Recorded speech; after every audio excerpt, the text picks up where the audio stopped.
कहीं कुछ पैरवी की कमी रही। वहाँ जो प्रतिनिधित्व कर रहे थे, हमारा तो कोई नहीं था, लेकिन महाराष्ट्र तमिलनाडु की चीजें थी।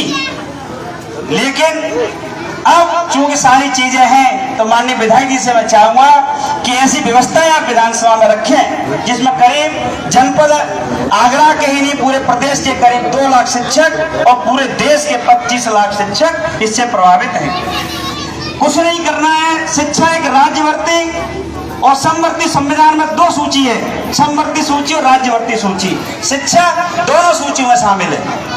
तो वहाँ कानून बनाने का अधिकार केंद्र सरकार को है, लेकिन राज्य सरकार को भी है।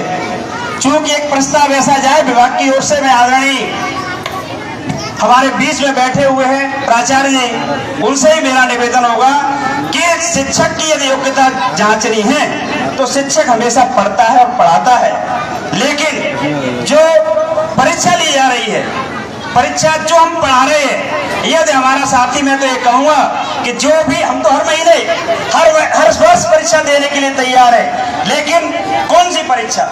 जिस सिलेबस को हम लोग आए दिन बच्चों को पढ़ाते हैं, कक्षा 1 से 5 तक या 1 से 8 तक, उस सिलेबस से आप कितनी भी बड़ी से बड़ी परीक्षा कराएं, हर माह कराएं, हर वर्ष कराएं, लेकिन परीक्षा कौन सी कराई जा रही है जिसका सिलेबस इस प्राथमिक सिलेबस से अलग हटके, वो इंटरमीडिएट के स्तर का है, स्नातक के स्तर का है। इसके लिए हमारे शिक्षकों को अतिरिक्त मेहनत करनी पड़ रही है। विद्यालयों में भी काम कर रहे हैं, SIR का भी काम कर रहे हैं, BLO का भी काम कर रहे हैं और जनगणना भी काम करेंगे। अन्य जीर्णोद्धार जैसे कार्यक्रम है वो भी करेंगे, समुदाय के पास भी जाएंगे, लेकिन हमारे साथियों के पास समय की कमी है। इसलिए हम चाहेंगे कि पूरे प्रदेश में आप एक ऐसे जनप्रतिनिधि बने जो ये कहें विधानसभा के अंदर कि हमारा शिक्षक परीक्षा देने के लिए तैयार है, लेकिन उसका सिलेबस 1 से 8 तक का होना चाहिए, चाहे वो NCERT का सिलेबस हो, चाहे हमारी परिषदीय विद्यालयों का जो पढ़ाया जाने वाला सिलेबस है वो। जब हम भी ये मानते हैं कि यदि ऐसा कोई शिक्षक जो परिषदीय विद्यालय के सिलेबस को नहीं पढ़ा सकता है, वास्तव में उसे शिक्षा में शिक्षक के रूप में कार्य करने की उसे अनुमति नहीं होनी चाहिए और जो फैला हुए निकाल दिया जाए। लेकिन हमें पूर्ण भरोसा है माननीय विधायक जी कि पूरे प्रदेश में से एक भी ऐसा शिक्षक नहीं होगा जो इस सिलेबस को पास नहीं कर पाएगा। लेकिन सिलेबस कौन सा है? जहाँ चयन परीक्षा की जा रही है, जहाँ लाखों लोगों से एक कैन लेनी है। अभी जो परीक्षा हुई थी 25 लाख लोगों ने जो अभ्यर्थी थे उन्होंने आवेदन किया, उसमें शिक्षक भी शामिल थे। जब इस परीक्षा का जिस समय से RT एक्ट 2010 में आया, जब भी 10 से जो एक्ट आया उससे टेट आया, टीचर एलिजिबिलिटी टेस्ट, शिक्षक पात्रता परीक्षा, लेकिन जब तक इसका रिजल्ट रहा वो कभी 20% से ज्यादा पूरे देश के अंदर नहीं रहा। इस बार पहली बार शिक्षकों ने इस परीक्षा को दिया जो 10 से पहले से कार्य कर रहे थे। इसका रिजल्ट बढ़कर 25% हुआ। वो क्या हुआ? क्योंकि उसमें शिक्षक थे और करीब हमारे 10% 20% शिक्षक उसमें पास भी हुए। ऐसा नहीं है, लेकिन एक मानसिक तनाव होता है शिक्षकों के बीच में। कई शिक्षकों ने आत्मघाती कदम उठा लिए।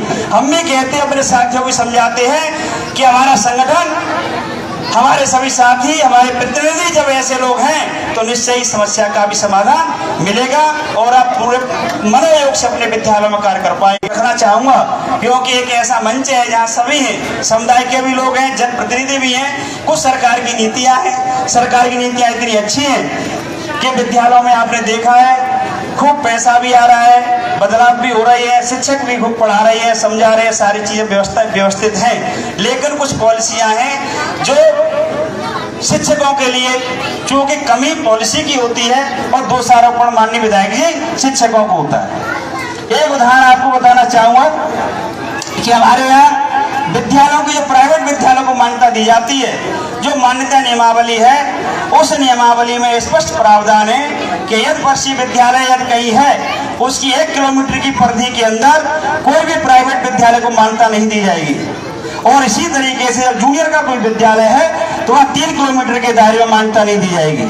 लेकिन हमारे कुछ विभाग के खंड शिक्षा अधिकारी वो एक सा फॉर्मूला निकाल लेते हैं, कागजों में उसकी दूरी ज्यादा दिखा देते हैं, जिससे क्या होता है कि विद्यालय के बगल में ही दूसरा प्राइवेट विद्यालय खुल जाता है। लेकिन प्राइवेट वाले विद्यालय ऐसा नहीं है कि शिक्षा कार्य नहीं करते, कर रहे हैं, लेकिन कुछ विद्यालय ऐसे भी हैं जो केवल और केवल अपनी दुकान चला रहे हैं। वो केवल इसका सीधा जागता उदाहरण है कि में जो प्रवेश होते हैं उन प्रवेशों के नाम पर उल्टी सुल्टी सूचियां बनाई जा रही हैं। हमने कई शिकायतें भी की हैं। उससे उसका रिजल्ट ये रहता है कि बच्चे शिक्षक विद्यालय से जब एक बार निकल गए तो एक अपार आईडी भी है। विधायक जी, एक समस्या और आई है शिक्षकों के बीच में, वही चीज मैं आपके सामने रखूंगा। जैसे हमारे यहाँ बच्चा विद्यालय परिषदी में आता है कक्षा 1 में 6 वर्ष से, प्राइवेट विद्यालय जब जाता है तो वो LKG UKG नर्सरी में पहुंच जाता है। और अपायर आईडी जब उसकी वहां एक बार बन गई और किसी कारण से बच्चा वहां फीस नहीं दे पाया, जब वो परिषदी विद्यालय में प्रवेश लेने के लिए आता है तो अपायर आईडी से वो ट्रांसफर नहीं करते। वो कहते हैं जब तक फीस जमा नहीं आप करेंगे, शिक्षक जमा नहीं करेंगे, तब तक उसे हम भेजेंगे नहीं। तो हमारा नामांकन इस वजह से कम होता है। दूसरा कारण, एक आधार कार्ड की अनिवार्यता कर दी गई है कि जब भी प्रवेश के लिए बच्चा आएगा 6 वर्ष की आयु आएगा तो उसका आधार कार्ड बनेगा।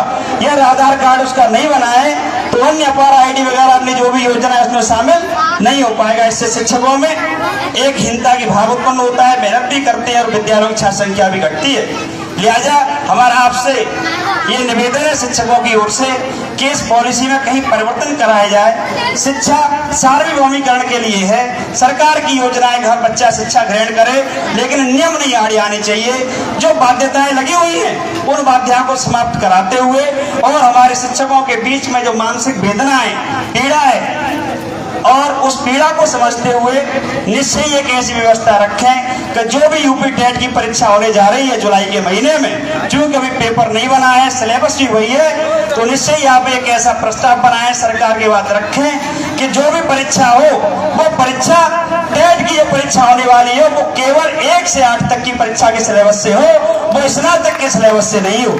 यही हमारी आपसे एक विनती है। और जब आप ऐसा कार्य करेंगे तो निश्चय ही आप चूंकि शिक्षा के क्षेत्र में शुरू से जुड़े रहे, आप राजनीति में आने से पहले आपने विद्यालय चलाए, बहुत अच्छा विद्यालय चल रहा है। आपकी धर्मपत्नी हमारे साथ टीचर हैं, हमारे लिए बहुत गर्व और फक्र की बात है।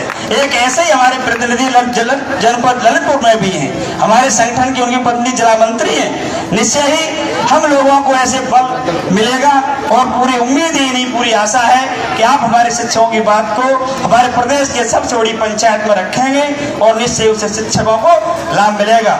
साथ ही सभी शिक्षकों को मैं बताना चाहूंगा, कहना भी चाहूंगा कि आप किसी प्रकार के परेशानी में न रहें, मौका मिले पढ़ें। तो शिक्षक का कार्य होता है पढ़ना और पढ़ाना, और पढ़ने का कार्य निरंतर करते रहना चाहिए। परीक्षाएं एक ऐसी है कि वो भी हम देंगे, लेकिन वो सब कुछ नहीं है।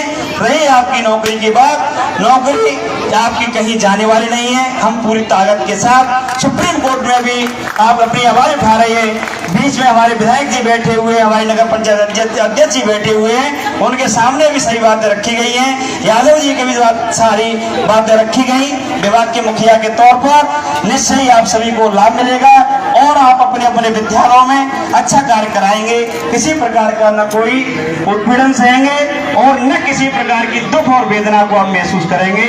इसी बात को कहते हुए मैं अपनी वाणी को विराम देता हूँ। जय शिक्षक, जय भारत। बहुत बहुत धन्यवाद आदरणीय ब्रजेश दीक्षित जी। अभी मुझसे वकील साहब पीछे कह रहे थे कि भैया ये तो वक्ता हैं, बिना वक्ता के तो खैर कोई नहीं बैठा यहाँ पर, लेकिन ये निश्चित बात है वकील साहब चौधरी जी, ये बहुत सूक्ष्म, चूंकि मैंने इशारा कर दिया था उधर जाके कि भाई साहब बहुत सूक्ष्म ही बात रखना, नहीं तो घंटों गुजर जाते हैं और हमारे दीक्षित जी बोलते रहते। बहुत बहुत आभार, लेकिन उन्होंने बहुत ही अच्छे पॉइंट कवर किए हैं। टैग के मुद्दे पर निश्चित ही विधायक जी से भी हम मांग करते हैं कि आप भी विधानसभा में अपना विषय रखें, क्योंकि पॉलिसी इसमें राज्य से भी बनाई जा सकती है, कई राज्यों ने बनाई भी है। और एक विद्यालय का जो समय कोविड के टाइम में, माननीय विधायक जी, कोविड के टाइम में 9 से पहले 9 से 3 और 8 से 1 विद्यालय चलता था, लेकिन वो 1 घंटा एक्स्ट्रा बढ़ा दिया गया था। आप अगर विधानसभा में इस बात को कहेंगे तो निश्चित ही 8 से 1 पुनः से समय हो जाएगा, क्योंकि वो समय टीचिंग आवर्स कम हो गए थे उसमें, इसलिए कोविड के समय में ऐसी व्यवस्था की गई थी। अगर उसको 1 बजे कर दिया जाए तो बच्चे भी उससे लाभान्वित हो पाएंगे। ऐसा आग्रह निवेदन के साथ मैं बिना किसी भूमिका के, क्योंकि भाई सोरेन सिंह कुशवाहा जी का इशारा मेरी ओर बार बार आ रहा है, माननीय विधायक जी को आज पार्टी का चूंकि स्थापना दिवस है, कार्यक्रम लगे हैं 4 बजे और समय का अभाव है। 2 बजे चलो या 2 बजे। अरे वाह, जोरदार तालियां बजा दो भैया, विधायक जी ने कह दिया मैं रोकूंगा।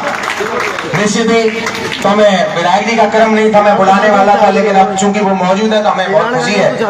मैं अगले क्रम में आवाज दे रहा हूँ हमारे बेसिक शिक्षा विभाग के मुखिया के तौर पर हमारे बीच उपस्थित हमारे विशेष अतिथि आदरणीय श्री अनुरुद्ध यादव जी, उप शिक्षा निदेशक एवं प्राचार्य, जिला शिक्षा प्रशिक्षण संस्थान आगरा को जोरदार तालियों से आप उनको आमंत्रित कर लेंगे और निश्चित ही जो मांगे हमने रखी हैं उन पर भी प्रकाश डालेंगे आदरणीय श्री अनुरुद्ध यादव जी।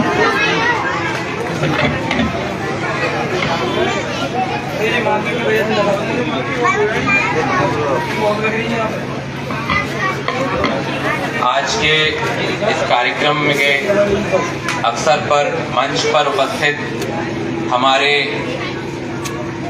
यशस्वी जनप्रिय माननीय विधायक जी, केरागढ़ नगर पंचायत के माननीय चेयरमैन साहब, मंच पर उपस्थित माननीय पार्षद जी, उत्तर प्रदेश शिक्षक संघ के प्रदेशीय मंत्री ब्रजेश दीक्षित जी,